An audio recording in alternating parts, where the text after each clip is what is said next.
Қайырлы күн баршаңызға. Бүгін сіздер менен осындай жұп-жұмсақ, өте дәмді самса жасайтын боламыз.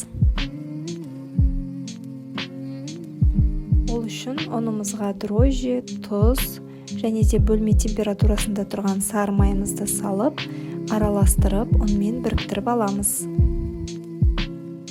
Бір жұмыртқа қосып, жылы сумен және де сүт қосып, араластырып, қамырымызды илейміз.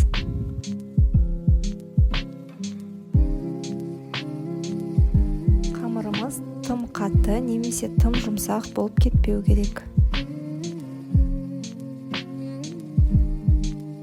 Дайын болған қамырымыздың бетін пищевой пленкамен жауып, салқын жерге жарты сағатқа қойып қоямыз. Қамырымыз дайын болғанша самсаның салмасын жасауға кірісеміз. Ол үшін бізге фарш, пияз, тұз және де қара бұрыш керек. Бәрін бір ыдысқа салып, араластырып аламыз. Дайын болған қамырымызды осындай ұсақ бөлшектерге бөліп аламыз.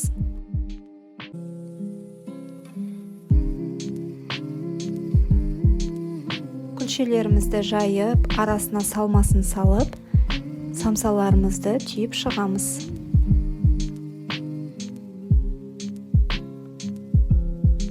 Формаға салып, жұмыртқаның сарысын осылай бетіне жағып шығамыз.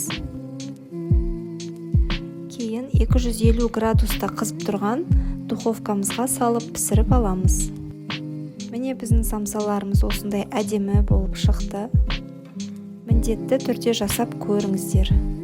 Каналыма тіркеліп, қоңыраушаны басып кетуді ұмытпаңыздар. Уақыттарыңызды бөліп, видеоның соңына дейін қарағандарыңызға рахмет.